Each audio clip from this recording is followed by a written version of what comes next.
योग्य दर्शक और पूरी देश दुनिया में जहां भी पारस चैनल के माध्यम से लाइव इस कार्यक्रम को देख रहे हैं, पारस चैनल के माध्यम से अपनी टीवी स्क्रीन पर जो भी आप देख रहे हैं, उन सभी दर्शकों का गुणायतन परिवार हार्दिक हार्दिक स्वागत और अभिनंदन करता है। पूज्य महाराज श्री मधुवंश शिखर जी से विहार करते हुए लगभग 1200 किलोमीटर का लंबा विहार करते हुए पूरे ग्रीष्म काल में पूरी गर्मी में विहार करते हुए आज प्रातःकाल फिरोजाबाद के इस ऐतिहासिक मंदिर में यहाँ पर प्रवेश हुआ, यहाँ पर पधारे। पूज्य महाराज श्री की मंगल प्रेरणा से और इस युग के भगवंत आचार्य गुरुवर श्री विद्यासागर जी महाराज के मंगल आशीर्वाद से इस भारत की भूमि पर जहाँ पर पार्श्वनाथ भगवान ने निर्माण को प्राप्त किया, अन्य 20 तीर्थंकर भगवंतों ने निर्माण को प्राप्त किया, ऐसे सम्मेद शिखर की पावन तलहटी में गुणायतन नाम का एक नवोदित तीर्थ तैयार हो रहा है। एक ऐसी प्रकल्पना, एक ऐसा तीर्थ जहां पर आप जैन सिद्धांत को जीवंत देखेंगे। आपके मन में बहुत सारे प्रश्न उठते हैं, भगवान का गर्भ, भगवान का जन्म, भगवान की दीक्षाएं, भगवान का समोसरण, केवल ज्ञान और भगवान इस दुनिया से मोक्ष कैसे जाते हैं, वो चलचित्रों के माध्यम से, लाइट एंड साउंड प्रोग्राम के माध्यम से साक्षात आप अपनी आंखों से देख सकेंगे। 14 गुणस्थानों का और संपूर्ण जैन दर्शन का वृत्तांत भी आप उस तीर्थ में देख सकेंगे। ऐसा गुणायतन तीर्थ मधुवन की माटी पर अवतरित हो रहा है, उसका निर्माण कार्य चल रहा है और पूरी देश और दुनिया से गुणायतन परिवार से लोग जुड़ रहे हैं, अपनी चंचला लक्ष्मी का सदुपयोग कर रहे हैं।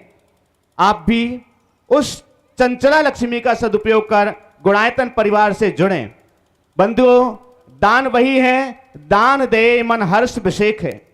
दान देने के बाद आपके मन में हर्ष पैदा हो, वह तो एक ऐसा स्थान है, पूरी भारत या बाहर से भी लोग कहीं किसी तीर्थ पर जाएं या ना जाएं, लेकिन सम्मेद शिखर पर साल 2 साल में एक बार जरूर ही जरूर जाते हैं। और आप साक्षात देखेंगे कि जो दान मैंने दिया है वह दान मेरी आंखों के सामने फलीभूत हो रहा है, एक विश्व का इकलौता तीर्थ के रूप में परिवर्तित हो रहा है और सारे देश और दुनिया के सैलानी और आप सब लोग उस तीर्थ को देखने के लिए जाएंगे। उस गुणायतन परिवार में अनेक अनेक लोगों ने ट्रस्टी के रूप में, निर्माण नायक के रूप में, स्तंभ के रूप में, सूत्रधार के रूप में, निर्माण सारथी के रूप में, निर्माण मित्र के रूप में एवं निर्माण निधि सदस्य के रूप में अपनी सहभागिता दी है। हम आपसे भी निवेदन करना चाहेंगे कि आपकी टीवी स्क्रीन पर जो नंबर चल रहे हैं उन पर संपर्क करके आप गुणायतन परिवार में अपनी स्वीकृति प्रदान कर सकते हैं। आज जिन लोगों ने अपनी स्वीकृतियां प्रदान की हैं, हम चाहेंगे कि उनके नाम की घोषणा के साथ आपकी करतल ध्वनि भी हो ताकि आप उस दान की अनुमोदना कर सकें। आज निर्माण सारथी में गुणायतन परिवार से जुड़ रहे हैं श्रीमती परमेश्वरी देवी सेठी, वाय पाप से स्वर्गीय माणिक चंद जी सेठी गया से। जोरदार तालियां बजा करके उनका सम्मान करें। महावीर नगर फिरोजाबाद से भी निर्माण सारथी में एक परिवार गुणायतन परिवार से जुड़ रहे हैं, लेकिन उन्होंने अपने नाम को नहीं बोलने की बार बार प्रार्थना की थी, इसलिए जोरदार तालियां उस परिवार के लिए कि जो निर्माण सारथी के रूप में जुड़ रहे हैं लेकिन नाम को यहां से नहीं चाहते। हालांकि महाराज श्री हमेशा कहा करते हैं कि आपके नाम से अनेक लोगों के लिए दान देने के रास्ते खुलते हैं, उसकी अनुमोदना भी दान के माध्यम से होती है। आज निर्माण मित्र के रूप में गुणायतन परिवार से जुड़ रहे हैं श्रीमती शालिनी जैन, वाय पाप श्री दिवास जैन, त्रिवेणी नगर, जयपुर, राजस्थान से। जोरदार तालियां बजाएं। निर्माण निधि के रूप में आज जुड़ रहे हैं गुणायतन परिवार से श्री रवि कुमार जैन, उषा जैन, अमन जैन, जैन मोहल्ला, जसवंत नगर, इटावा, उत्तर प्रदेश से। दूसरे निर्माण निधि के रूप में आसाम गुवाहाटी से एक परिवार जुड़ रहे हैं, लेकिन उन्होंने भी अपने नाम न बोलने की निवेदन किया था, इसलिए गुप्त दान के रूप में ही निर्माण निधि के रूप में गुवाहाटी आसाम से जो परिवार जुड़े हैं, जोरदार तालियां बजा करके उनका सम्मान करें। और निर्माण निधि के रूप में ही गुणायतन परिवार से आज जुड़ रहे हैं श्रीमती प्रेमलता जैन, वाइफ ऑफ श्री प्रमोद कुमार जी जैन, त्रिवेणी नगर, जयपुर, राजस्थान से। निर्माण निधि के रूप में ही गुणायतन परिवार से आज जुड़ रहे हैं श्री प्रमोद कुमार जी जैन, चांदी वाले, नटराजपुरम, आगरा, उत्तर प्रदेश से। और फिरोजाबाद में आज महाराज श्री के पग रखते ही छोटे छोटे बच्चों ने, जो पहले ये कार्यक्रम देखते होंगे, अभी भी देखते होंगे, उनके मन में भी उल्लास जगा। और एक छोटी सी बिटिया ने यहां शुभारंभ किया है। उन्होंने कहा कि आज तक जो मैंने 1-1, 2-2, 4-4, 5-5 रुपए जेब खर्च के लिए मिलते थे, वो मैंने अपनी गुल्लकों में जमा किए और वो गुल्लक आज गुणायतन परिवार के लिए वो समर्पित कर रही है। हम उस छोटी सी बेटी को यहां बुलाना चाहेंगे। अर्चा बेटी, डॉटर ऑफ नितिन जैन, पौत्री ललतेश जैन, वो अपनी गोलक लेकर के यहां पर पधार रही हैं और गुणायतन परिवार के लिए वह अपनी गुल्लक, जोरदार तालियां, आपकी तालियां इस बेटी के लिए जिन्होंने अपनी गुल्लक यहां पर समर्पित की हुई है। और ललतेश जी की पोत्री हैं, जोरदार तालियां आपके लिए। बता लें, ललतेश जी गुणायतन परिवार के ट्रस्टी हैं, फिरोजाबाद से सबसे बड़े जो वहां पर है गुणायतन परिवार, वहां के वो ट्रस्टी हैं। और इस फिरोजाबाद से 2 ट्रस्टी हैं, ललतेश जी जैन और विनोद जी बोहरा साहब, जो 2 ट्रस्टी हैं फिरोजाबाद से। एक बार विनोद जी बोहरा साहब के लिए भी जोरदार करतल ध्वनि। बोहरे। आइए हम शंका समाधान के इस कार्यक्रम को प्रारंभ करने के लिए जा रहे हैं और हम चाहेंगे जो व्यवस्था आज बनाई गई है कि आप मंच के दाईं ओर से आएंगे सीढ़ी से। श्रीमान हीरालाल जी बेनाडा, श्रीमती पुष्पा जी बेनाडा शीघ्रता से पधारें। बाकी नाम हम आपके पास तक लेकर के आ रहे हैं ताकि आप लोग भी वहां पंक्तिबद्ध होकर के पहुंचें और अपनी अपनी शंका पूज महाराज जी के चरणारविंद में रखेंगे। श्री प्रकाश चंद्र जी जैन अलीपुर कलकत्ता वाले, सजल जैन ग्वालियर, पूर्णिमा जैन जयपुर, सत्येंद्र जैन शाहू, निखिल जैन फिरोजाबाद, जिनके भी नाम ले रहे हैं शीघ्रता से पहुंचे मंच के समीप। साधना जैन जसवंत नगर, प्रवीण जैन दिल्ली, रानी जैन फिरोजाबाद, निर्मल कुमार जी जैन SBI टीकमगढ़ वाले ग्वालियर। आइए जब तक प्रश्न प्रारंभ हो रहे हैं हम महाराज श्री के श्री चरणों में ऑनलाइन प्रश्न से प्रारंभ कर रहे हैं, जब तक वो यहां पधारे। महाराज श्री अनिल जी जैन फर्रुखाबाद से पूछ रहे हैं, मैं एक प्रतिमा जी शिखर जी से लाया था जो कि मैंने अपनी दुकान में पूजा के स्थान पर रखी थी, क्या यह ठीक है या नहीं है, मुझे बताएं। देखिए, अप्रतिष्ठित प्रतिमा है, ना तो घर पे रखना चाहिए न अपने प्रतिष्ठान में। हमारी भगवान की प्रतिमा एक पूज्य प्रतीक है, वो सजावट की वस्तु नहीं, शोकेश का सामान नहीं। बिना प्रतिष्ठा के पूजा अर्चा करना भी ठीक नहीं और बिना पूजा अर्चा के भगवान को विराजना भी ठीक नहीं, इसलिए असाधना है, मेरे विचार से नहीं रखना चाहिए। नमोस्तु महाराज। श्रीमती पुष्पा जी बेनाडा आगरा। महाराज श्री, आज वर्तमान में हो क्या रहा है कि सामाजिक दायित्वों को हम अपने कंधे पर ले लेते हैं, फिर उसके बाद विकल्पों में घिर जाते हैं। क्या ऐसा कोई कारण नहीं कि सामाजिक दायित्वों को हम निर्विकल्प होकर संभालें और समाज में एकता भी बनी रहे? उसके लिए क्या करना चाहिए? जो सामाजिक दायित्वों को निभाते हैं उनको कोई विकल्प नहीं होता, और जो सामाजिक दायित्वों को ओढ़ लेते हैं वो कभी निर्विकल्प नहीं रहते। मेरी बात को सुने ध्यान से।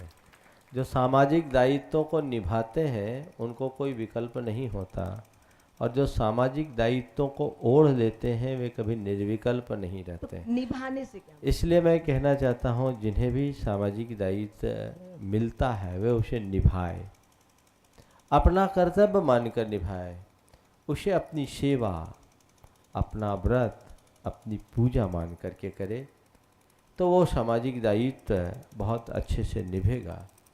और कर्तव्य बुद्धि से करेंगे तो कभी अहंकार नहीं आएगा। लेकिन जब व्यक्ति उसे ओढ़ लेता है और एकदम चिपक जाता है तो अनेक प्रकार के विकल्प उत्पन्न होते हैं। इसलिए निभाइए, ओढ़िए नहीं। कभी कभी अहंकार आ जाता है। आगे चलो। नमस्ते। श्रीमान हीरालाल जी बेनाडा, आगरा। भगवान महावीर और गौतम बुद्ध समकालीन थे। भगवान महावीर के समपसरण की विभूति गौतम बुद्ध को दिखाई क्यों नहीं दी? इतना जबरदस्त वैभव जो सारे उसमें दिखाई दे रहा था, लेकिन गौतम बुद्ध को दिखाई नहीं दी, इसका क्या कारण? देखिए, भगवान महावीर के समोसरण की जो विभूतियाँ हैं जो हमारे शास्त्रों में मिलती है, निश्चित रूप से वह एक युगांतकारी घटना थी और लोगों को आश्चर्य में डालने की बात थी। लेकिन मेरी ये धारणा है कि भगवान महावीर और गौतम बुद्ध दोनों समकालीन थे, लेकिन दोनों एक ही काल में नहीं थे, कुछ गैप था। 10, 20, 50 काल का अंतराल भी समकाल में आ जाता है। मुझे ऐसा नहीं लगता कि कभी ऐसा समय रहा हो कि उसी घड़ी में भगवान महावीर भी इस धरती पर विचरण करते हों और गौतम बुद्ध भी करते हों। कुछ न कुछ गैप था और इसलिए ये कभी मेल मिलाप नहीं हुआ होगा। लेकिन फिर भी एक बड़ा ज्वलंत प्रश्न है, भगवान महावीर के काल में ऐसे अनेक लोग थे जिन्होंने अपने आप को तीर्थंकर घोषित कर दिया था, तो ये दिव्य विभूतियाँ उन्हें प्रभावित क्यों नहीं कर पाई? ये एक बहुत बड़ा प्रश्न है। मेरी धारणा के अनुसार हो सकता है भगवान महावीर की इस दिव्य विभूति को वे लोग माया की रचना करार देकर उनसे देश रखते हों और दूर रखते हों, ऐसा भी हो सकता है। क्योंकि भगवान महावीर की इस देशना को आत्मसात करने वाले, दिगंत तक फैलाने वाले आचार्य समंतभद्र महाराज ने भी एक जगह ऐसा कहा कि भगवान, मैं आपकी सेवा, आराधना या वंदना के लिए क्यों आया? इसलिए नहीं कि देवागम नभो यहाँ न चामरादि विभूतियाँ। ये देवों का आकाश से आगमन हो रहा है, आप आकाश में गमन कर रहे हैं, आपके छत्र चमर आदि विभूतियाँ हैं, प्रतिहार है, मैं इनसे प्रभावित होकर के आपके दर्शन के लिए नहीं आया। तो भगवान ने पूछा कि आखिर क्यों आए हो? तो समंतभद्र महाराज ने कहा, मैं केवल इसलिए आया हूँ कि आपके दोष और आवरण की हानि हो गई, दोषा आवारणीयो हो हानि। और वे फिर उनके चरणों में झुके, ऐसा आप्तमीमांसा में लिखा गया है। तो कहने का तात्पर्य है कि भगवान महावीर की इस विभूति को भी लोग अपने अज्ञान के कारण अनदेखा करते हों और उसे माया की संरचना मानते हों। ऐसा भी उल्लेख मिलता है कि जब इंद्रभूति गौतम के पास इंद्र गया था और भगवान महावीर के नज़दीक ले जाने के भाव से उसके सामने शंका रखी थी, तो एक बार की इंद्रभूति के मन में भी ऐसा लगा था कि वर्धमान महावीर माया से देवों को अपनी ओर खींच रहे हैं, इस माया का पर्दाफाश करना चाहिए, और इसी कारण उनसे वो प्रभावित नहीं हुए होंगे। सजल जैन, ग्वालियर। नमोस्तु महाराज जी, मेरा प्रश्न यह है कि तीर्थंकर दीक्षा से लेकर केवल ज्ञान तक मौन रहते हैं, उनकी वाणी समस्या में ही कहती है क्या? तीर्थंकर की जब तक केवल ज्ञान नहीं होता तब तक वे उपदेश नहीं देते दीक्षा के बाद, और केवल ज्ञान होने के बाद उपदेश देते हैं। समोसरण केवल ज्ञान होने के बाद ही लगता है, इसलिए जब भी तीर्थंकर उपदेश देते हैं अपने समोसरण में देते हैं, केवल ज्ञान के बाद देते हैं। नमोस्तु महाराज। रानी जैन फिरोजाबाद तैयार रहेंगे, अनीता जैन फिरोजाबाद तैयार रहेंगे, निर्मल कुमार जैन SBI टीकमगढ़ वाले, ग्वालियर। जो सामने करो जल्दी, जो निखिल जैन, जो सामने उनको करो। हाँ, नमोस्तु महाराष्ट्री। महाराष्ट्री, ये मेरा प्रश्न है कि 5 भरत क्षेत्र और 5 ऐरावत क्षेत्र हैं, पर उनमें जो हमारा जन्म होता है वो इसी भरत क्षेत्र में होता है या और भी भरत क्षेत्र या ऐरावत क्षेत्र में हो सकता है? जितने भरत क्षेत्र हैं सब में हो सकता है, हो नहीं सकता अनंतों बार हुआ भी है, क्योंकि हमारा कोई रिजर्वेशन नहीं है कि हम यहीं जन्म लेंगे। इस संपूर्ण 14 राजू तुंग नभ लोक पुरुष संठान तामे जीव अनादिते भरमत है बिन ज्ञान। तो 5 भरत क्षेत्र इस मनुष्य लोक में ही है, इसलिए कहीं भी जन्म ले सकते हैं। मनुष्य लोक तो बहुत छोटा सा है, संपूर्ण संसार में ये जीव कहीं भी जन्म ले सकता है। निर्मल कुमार जैन SBI टीकमगढ़ वाले, ग्वालियर। सत्येन जैन साहू, महाराष्ट्री। नमोस्तु, फिरोजाबाद। मेरा प्रश्न है कि मोक्ष मार्ग प्रशस्त करने के लिए क्या ये शास्त्रीय ज्ञान की आवश्यकता है? केवल मैं तो ऐसा समझता हूँ कि अहिंसा परमो धर्म और महाराज श्री की सेवा से ही मोक्ष मार्ग प्रशस्त हो जाएगा। देखिए, मोक्ष मार्ग की प्रशस्तता शब्द ज्ञान से नहीं, आत्मज्ञान से होते। किसी को शास्त्रीय ज्ञान हो या ना हो, अगर आत्मा और अनात्मा का ज्ञान है तो पक्के तौर पे मोक्ष का अधिकारी हो सकता है।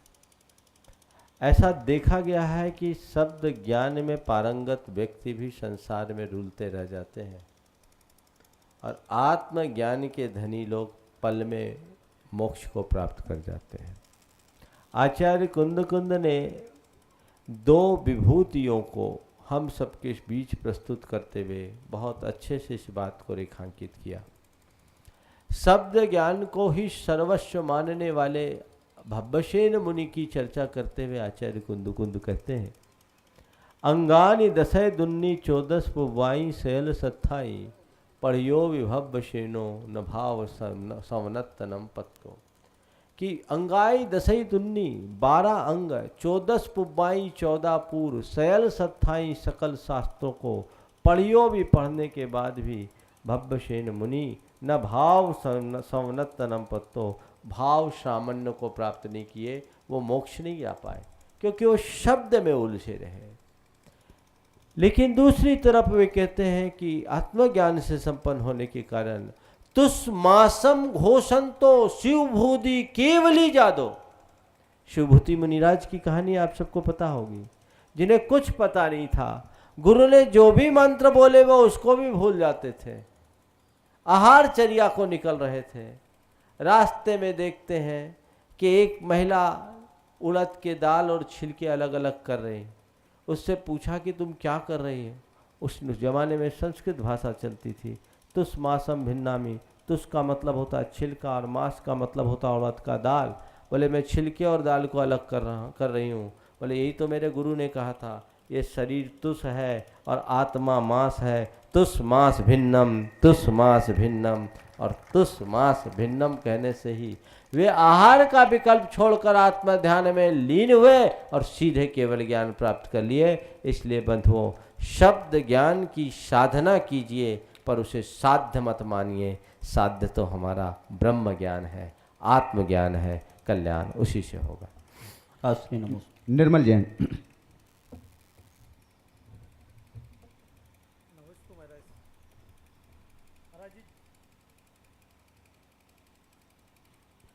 महाराज, जिनवाणी सुनते सुनते इतने विशुद्ध परिणाम होते हैं, लेकिन घर पहुँचते पहुँचते परिवर्तित क्यों होने लगते हैं? और होंडा अर्पसमर्पणी काल के बारे में थोड़ा मार्गदर्शन करें। एक साथ दो प्रश्न है। जी महाराज। पहले प्रश्न का उत्तर मैं दे रहा हूँ। जी महाराज। पर दूसरों से कह रहा हूँ ऐसा अतिक्रमण मत करना, नहीं तो बाकी लोगों को मौका नहीं मिलेगा। एक ही प्रश्न करना, समझ गए? दूसरा प्रश्न कोई पूछेगा तो मैं जुर्माना लगवा दूंगा, ठीक है ना? आपने पूछा है कि जिनवानी के श्रवण करते समय भावधारा कुछ और होती है और घर पहुंचते पहुंचते भाव बदल जाते हैं, ऐसा क्यों? इसका मतलब साफ है कि घर में ऐसा कुछ है जो हमको भटकाता है। सच बोलूं तो तुम्हारे घर और गृहस्थी ही तुम्हें भटकाती है, इसलिए अपने मन को ठीक लगाना है तो उनसे विमुख हो जाओ, जीवन धन्य हो जाए। वो भटकाने वाले कारण, ये विकल्प के कारण है और हमारे जन्मांतरों के संस्कार हम पर हावी होते हैं। तो जिनवानी की ऐसी आराधना करो, ऐसी आराधना करो कि तुम्हारी भाव विशुद्धि बढ़े। न केवल भाव विशुद्धि बढ़े अपितु विरक्ति का भाव भी जन्म ले ले और फिर यह प्रश्न कभी नहीं आएगा। एक बार वैराग्य के संस्कार जाग गए तो फिर सीधे ऊपर जाओगे, न केवल जिनवानी की आराधना करोगे, जिनवानी का फल पाने का भी सौभाग्य प्राप्त करोगे। रानी। और दूसरा हुंडाव सर्पिणी। हुंडाव सर्पिणी काल का मतलब, हुंड का मतलब होता विचित्र है। जिस काल में कुछ अनहोनियाँ हो जाए उस अवसर्पिणी काल को हुंडा अवसर्पिणी काल कहते हैं। वर्तमान का काल विचित्र काल है और विचित्र काल में जितने लोग जन्म लेते हैं वो भी सब विचित्र लोग हैं। हम लोग भी विचित्र हैं, समझ गए ना? क्योंकि हम लोग सब हुंडा अवसर्पिणी काल के प्रोडक्ट हैं, समझ गए ना? तो ये विचित्र प्रोजेक्ट है। इस काल में चक्रवर्ती की हार होना, तीर्थंकरों की पुत्रियां होना और चतुर्थी काल में ही प्रथम तीर्थंकर का मोक्ष हो जाना, चौथे काल के कुछ काल शेष होने के पहले ही अंतिम तीर्थंकर का निर्वाण हो जाना, एक ही तीर्थंकर के साथ चक्रवर्ती और कामदेव जैसे पद को प्राप्त कर लेना, ये सब हुंडाव सर्पणी काल के कारण है। तीर्थंकरों का बाल यति बनना भी हुंडाव सर्पणी काल का परिणाम। चलिए। रानी जैन फिरोजाबाद।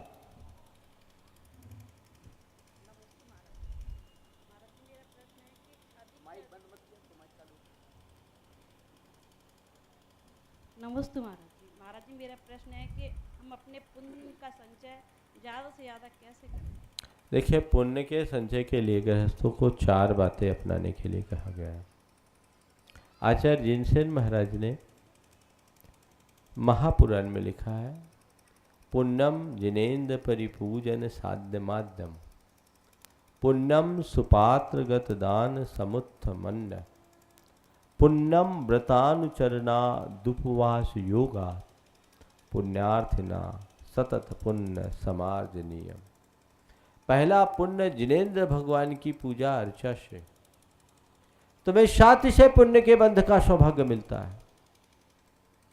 जितना बने भगवान की पूजा करो, अर्चा करो, भक्ति करो हृदय से भरकर, इससे पुण्य का संचय ही नहीं, पाप का क्षय भी होगा।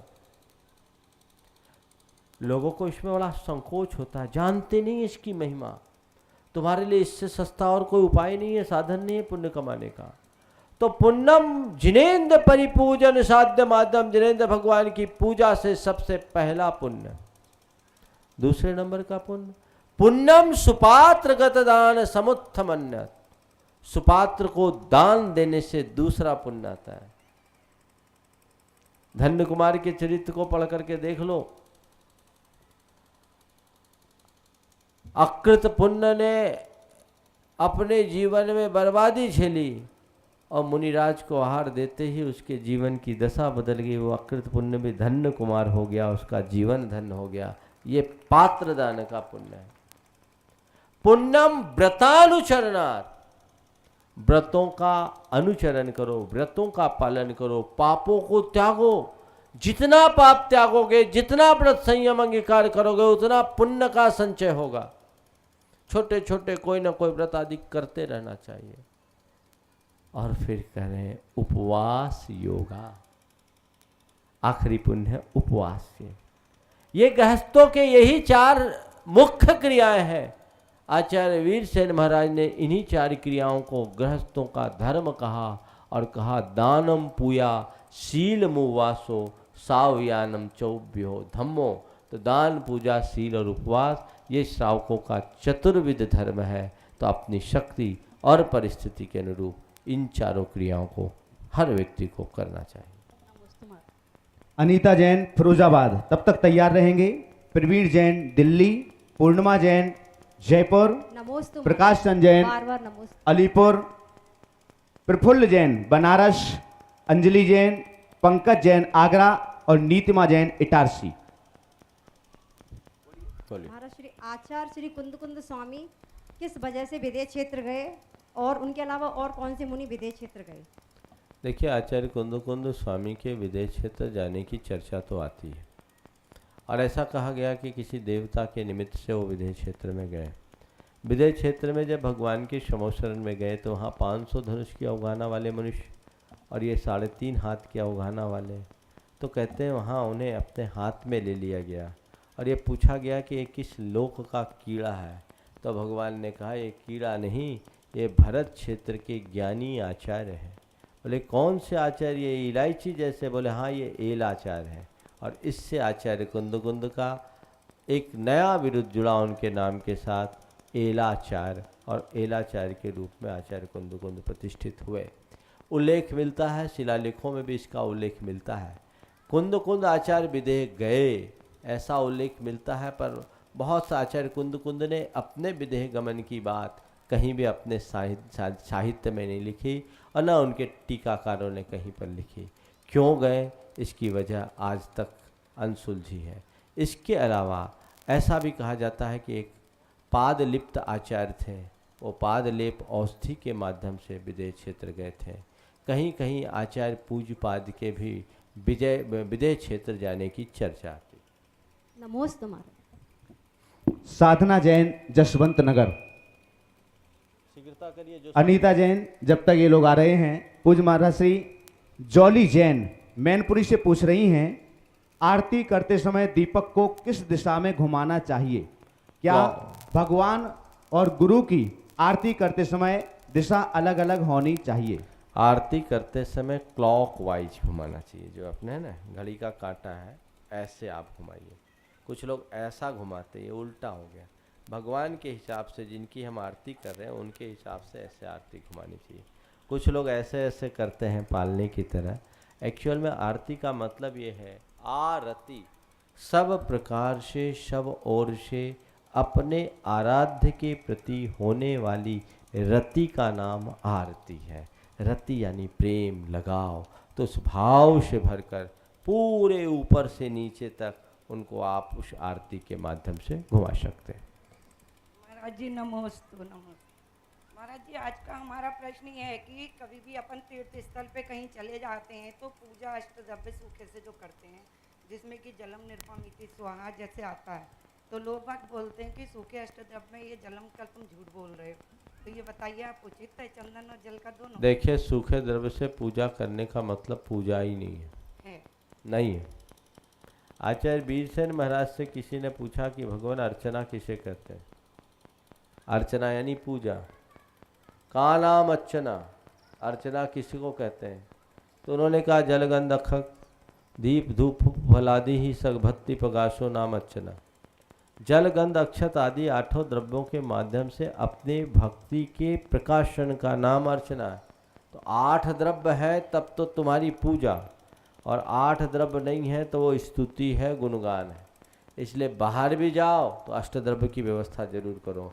जब बाहर जाते हो तो अपनी भोजन की व्यवस्था कर सकते हो, तो भगवान की पूजन की व्यवस्था करने में क्या प्रमाद?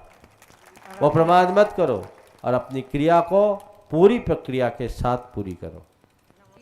महाराज जी, वेदी के सामने सूखी है ना सामग्री चढ़ानी चाहिए, मतलब गीली सामग्री चढ़ानी? सूखी और गीली से क्या होता? शुद्ध सामग्री चढ़ानी चाहिए।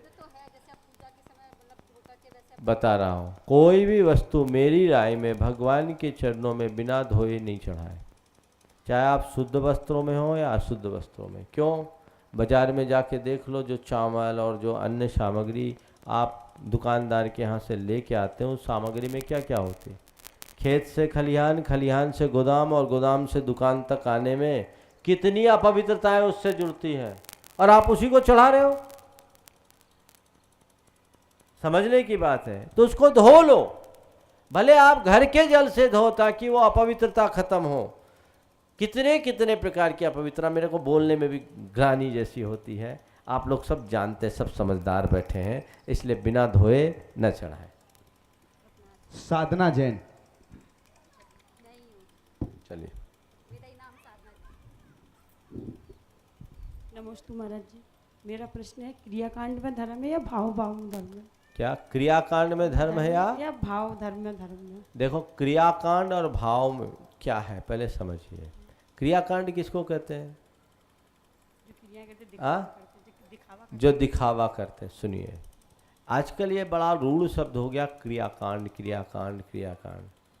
प्राय ऐसा वे लोग करते हैं जिन्हें धार्मिक क्रियाओं में रुचि नहीं होती।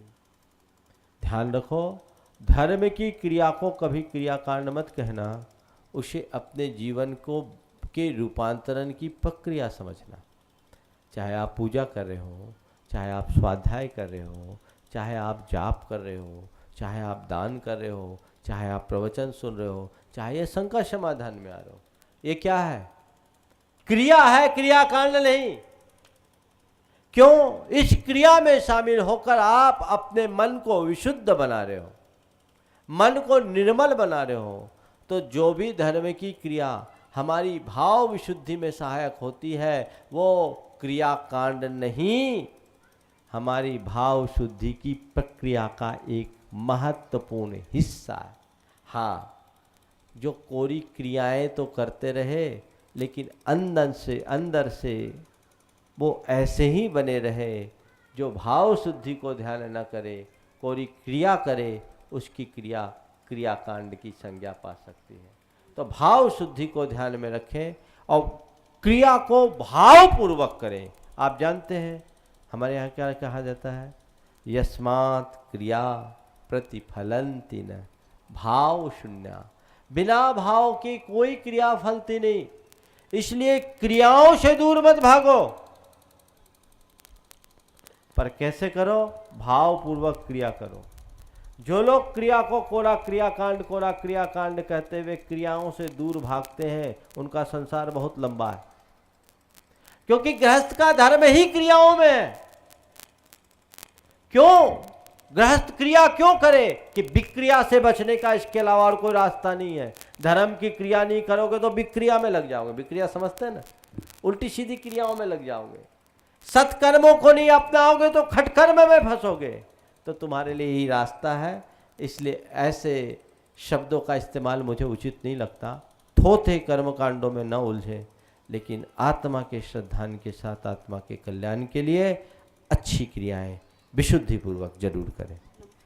प्रवीण जैन, दिल्ली। नमोस्तु महाराज, मेरा प्रश्न यह है कि पूजन के समय जो हम स्थापना करते हैं, क्या वो बहुत ज़रूरी है? और जब मंदिर में समोसरण में, मंदिर के समोसरण में 3 लोग के नाथ जब साक्षात विराजमान हैं, तो फिर हम स्थापना करके आह्वान करके उन्हें नीचे क्यों बुलाते हैं? पहली बात तो ये ध्यान में रखिए कि पूजन में जो स्थापना की बात की जाती है वो ठोने में नहीं की जाती। आवाहन, स्थापन, सन्निधिकरण, पूजन और विसर्जन, अभिषेक के बाद पूजन के 5 अंग हैं।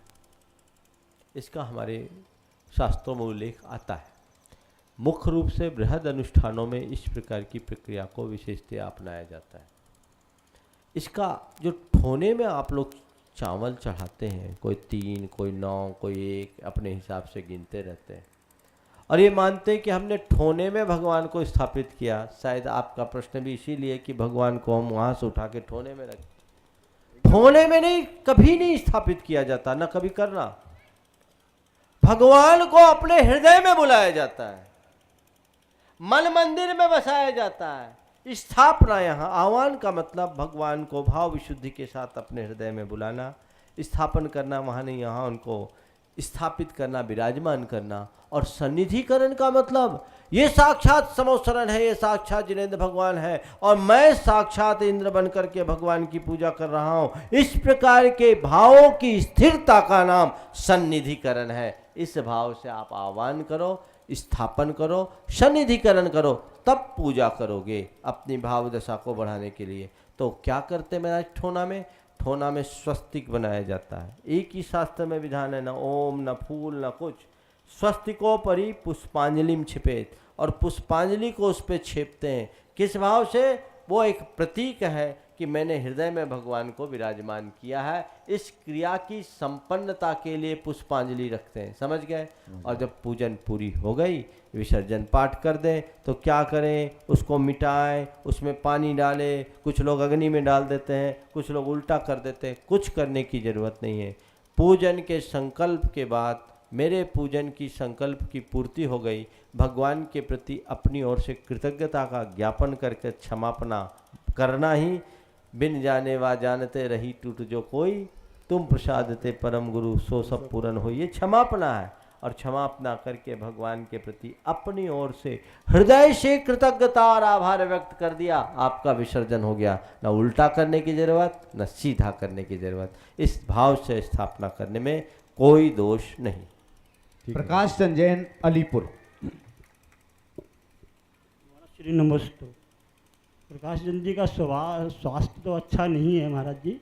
उन्होंने एक प्रश्न भेजा है कि आत्मा और मन के अंडर में जो है 5 इंद्रियां रहती हैं, तो फिर आत्मा का क्या काम होता है? बहुत अच्छा प्रश्न पूछा है। देखो, इंद्रियां मन के वशीभूत क्यों, किसके होती हैं? जिसकी आत्मा सोई रहती है, वो मन उसका एक्टिव होता है और मन ही सारी इंद्रियों पर काबू करके उसे दुर्गति में ले जाता है। दुख का पात्र बनाता है। और जिसकी आत्मा जग जाती है उसके मन का होश उड़ जाता है, मन को सरेंडर होना पड़ता है। और जब मन सरेंडर होता है तो इंद्रियां अपने आप शांत हो जाती है। समझ गए? तो आपने जो पूछा है कि इंद्रियां, पांचों इंद्रियां मन के वश में है, तो मन आत्मा का काम क्या है? तो ध्यान रखना, मन के वश में उनकी ही इंद्रियां हैं जिनकी आत्मा बेहोशी में और तंद्रा में है। जिनकी आत्मा होश में है, जाग गई है, जागृत आत्मा है, उनका मन आत्मा के वश में है। और जब मन आत्मा के वश में है तो इंद्रियां तो अपने आप वशीभूत हो ही जाती। आशीर्वाद। प्रफुल्ल जैन बनारस तैयार रहेंगे आगे। मयंक जैन फिरोजाबाद, निकेश जैन फिरोजाबाद। महाराज जी नमस्तु। महाराज जी आप अपना केश लॉच अपने आप क्यों करते हैं? अपना केश लोच अपने आप नहीं करे तो किससे कराए? बोलो। अपने बाल दूसरों से क्यों नछवाएं?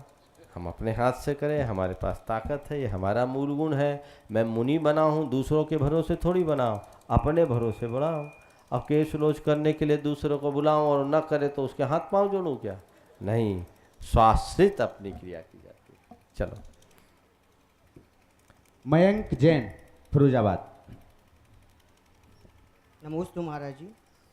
मेरा प्रश्न ये है कि भगवान बाहुबली के पुत्र उनसे पहले मोक्ष चले गए थे, परंतु ऐसा क्यों कहते हैं कि भगवान बाहुबली के ने मोक्ष के द्वार खोले? भगवान बाहुबली के पुत्र थोड़ी गए, अनंतवीर भगवान बाहुबली के पुत्र नहीं थे, भगवान आदिनाथ के पुत्र। समझ गए?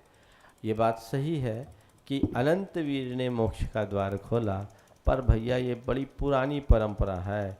आज क्रेडिट उन्हीं को मिलता है जो रिकॉर्ड बनाते हैं। अनंतवीर ने तपस्या की, मोक्ष पाए, लेकिन उनको उतना श्रेय नहीं मिला। बाहुबली ने 1 वर्ष तक एक स्थान पर खड़े होकर तपस्या की, वो मोक्ष पाए तो चर्चित हो गए, उनका ग्लैमर बन गया। समझ गए? इसलिए वो सारी क्रेडिट बाहुबली स्वामी को मिल गई। मैं तो एक ही बात कहता हूँ, जो रिकॉर्ड बनाता है वही रिगार्ड पाता है। निकेश जैन फिरोजाबाद। महाराज जी नमस्ते। मेरा प्रश्न है कि अगर किसी के मन में मेरे लिए कसाय हो तो हमें क्या करना चाहिए? किसी के मन में हमारे प्रति कषा है तो हमें क्या करना चाहिए? उसके प्रति और पॉजिटिव होना चाहिए, उसके चरणों में चले जाना चाहिए, उससे पूछना चाहिए भैया हमसे तुम्हें क्या तकलीफ, बता दो। अगर तुमको हमसे कोई तकलीफ है बताओ, हम उसको सुधार लेंगे। हम नहीं चाहते कि हमारे कारण तुम्हें कोई तकलीफ हो। और अगर तुमको हमको मारने में, हमको नुकसान पहुंचाने में खुशी मिलती तो मार लो, नुकसान पहुंचा लो, कितना होगा। उसके चरणों में गिर जाओ, सारी कसाय पल में शांत हो जाएगी। पंकज जैन आगरा।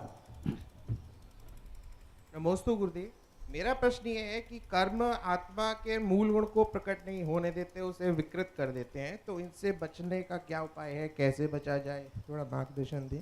कर्म से बचने का क्या उपाय है? देखिए, धर्म को समझो, कर्म अपने आप कट जाएगा। आत्मा को जगाओगे तो कर्म नियंत्रण में आएगा। दरअसल कर्म ने हमारे विचार और विवेक को सबसे ज़्यादा प्रभावित कर रखा है। ये मोह के कारण। जब मनुष्य का विचार शुद्ध होता है, विवेक जागृत होता है, उसे समझ में आता है कि मैं कहाँ गलत कर रहा हूँ, तो वो संभलता है और उसके इसी संभलने की प्रक्रिया से वो कर्म को उखाड़ पाता है। इसलिए कर्म को काटने का यही उपाय है कि आत्मा को जगाएं, क्षमता के परिणाम का जितना बने अभ्यास करें। और एक बात और याद आई, कर्म के उच्छेद का क्या उपाय? एक सामान्य व्यक्ति के लिए, तुम जैसे युवा के लिए, जिसे बहुत ज़्यादा ध्यान साधना करने की अनुकूलता नहीं, जो ज़्यादा क्षमता रखने का अभ्यासी नहीं, वो अपना कर्म कैसे काटे? अभी पुण्य बांधने की बात तो की गई थी, कर्म काटने की बात मैं आप सबसे कहना चाहता हूँ। आप लोग अपना कर्म काटना चाहते हैं कि नहीं? काटना चाहते हैं। देखो हमारे वीरसेन महाराज कर्म काटने के उपाय क्या कहते हैं? द्वादशांगावगमः तत्तीव्र भक्ति केवली समुद्घात परिणामाश्चेति संसार विच्छित्ते है कारणम। द्वादशांग का ज्ञान और तीव्र भक्ति, केवली समुद्घात परिणाम, ये संसार के विच्छित्ति का कारण है। द्वादशांग आज है नहीं, ज्ञान तुम्हें हो नहीं सकता, और केवल ज्ञानी हो जाए तो ये सवाल ही अप्रासंगिक हो गया। सो केवली हम तुम आज है नहीं, तो हमारे पास संसार का विच्छेद करने का क्या साधन है? तीव्र भक्ति। भक्ति क्या है? भगवान के पास जाके रटे रटा इस शब्दों में स्तुति पढ़ लेना, नित्य गान कर लेना नहीं। भक्ति का मतलब है भाव विशुद्धि युक्त अनुराग। बस देव से, गुरु से, शास्त्र से जुड़ो, भाव विशुद्धि युक्त अनुराग रखो, तुम्हारे कर्म कटेंगे और जीवन सुधरेगा। नमोस्तु। नीतमा जैन, इटारसी। महाराज जी, मेरा प्रश्न ये है कि इस पंचम काल में हमको ये कैसे पता चलता है कि यही सिद्ध भूमि है, यही जन्म भगवान की जन्म भूमि है? क्योंकि चौथे काल के बाद तो सब कुछ नष्ट हो जाता है। तो फिर चौथे काल के बाद सब कुछ नष्ट नहीं होता, नहीं मतलब भगवान का उपदेश नष्ट होता है, भगवान नहीं मिलते।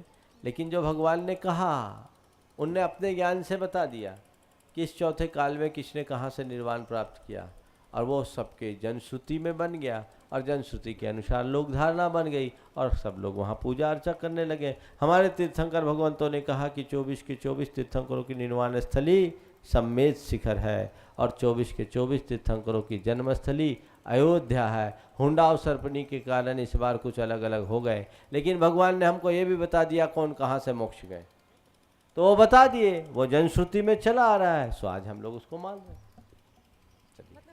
कैसे पता चलता है कि यही वो पावापुर है जहाँ से महावीर भगवान मोक्ष गए? ये वर्षों से चला आ रहा है, इसमें ज़्यादा दिमाग लगाने से कोई फायदा नहीं है। जनश्रुति निराधार नहीं होती, समझ गए? और ये पीढ़ियों से चलता आ रहा है, इसलिए उसको हमें मान लेना चाहिए, और वहाँ खड़े होने के बाद अनुभव होता है। एक बात बताऊं, तर्क वितर्क करोगे ना तो कोई फायदा नहीं है। सम्मेद शिखर पर भी सवाल है, पावापुर पर भी सवाल है, और तर्क में तो जहाँ देखो वहाँ सवाल।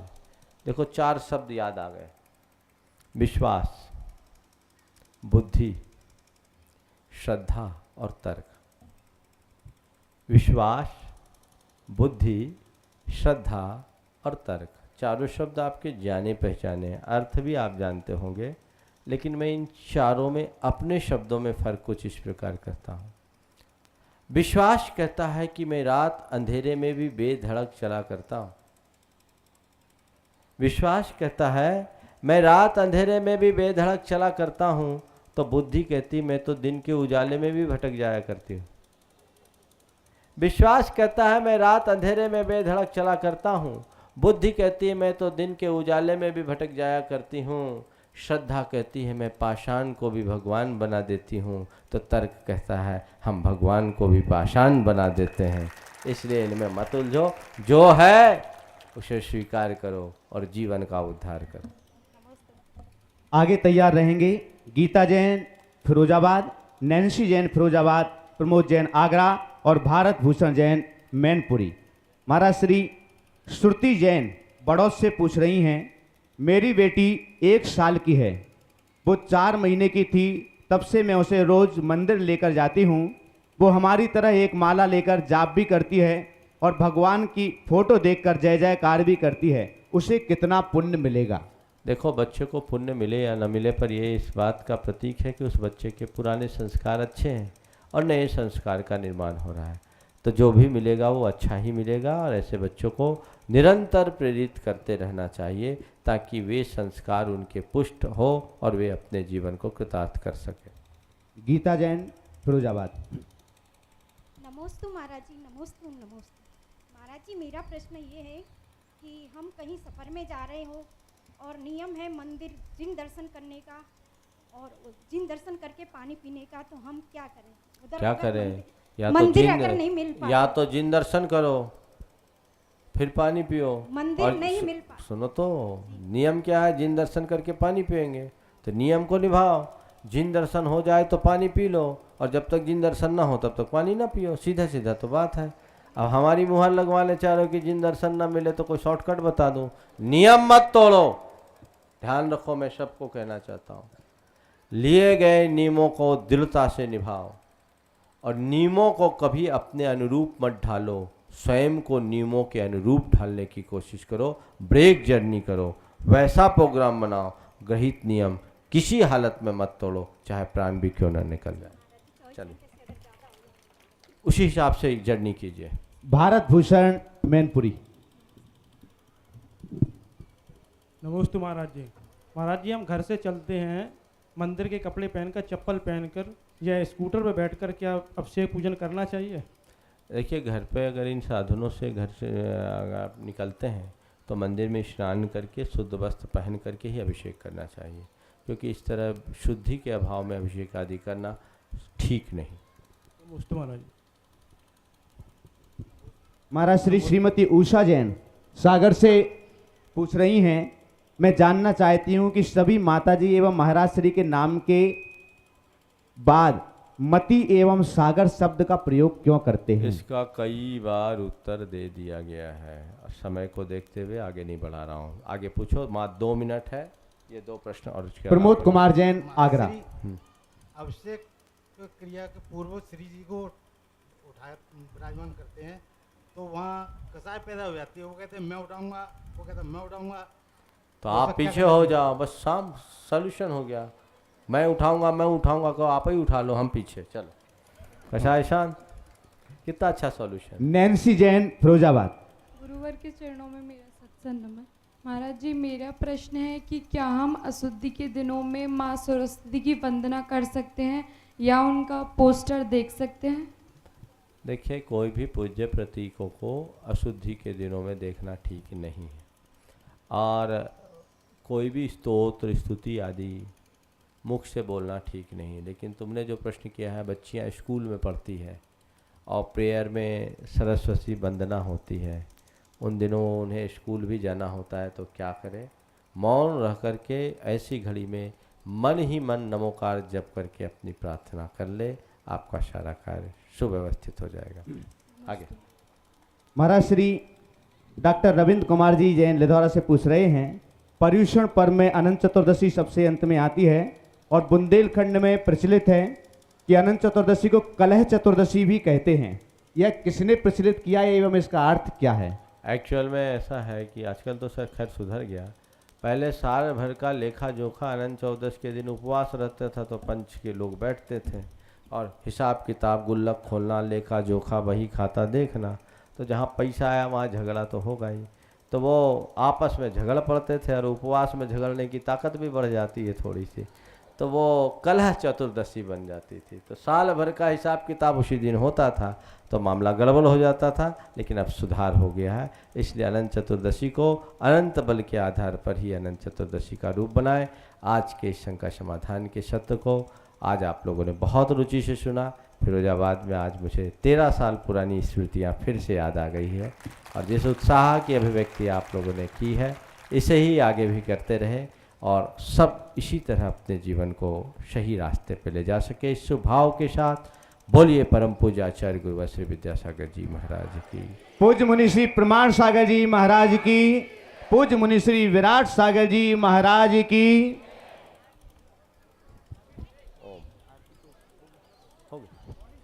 आपके लिए पुनः एक बार बतला दें, जो लोग अपनी शंका समाधान करना चाहते हैं वे अपने प्रश्न लिख करके कल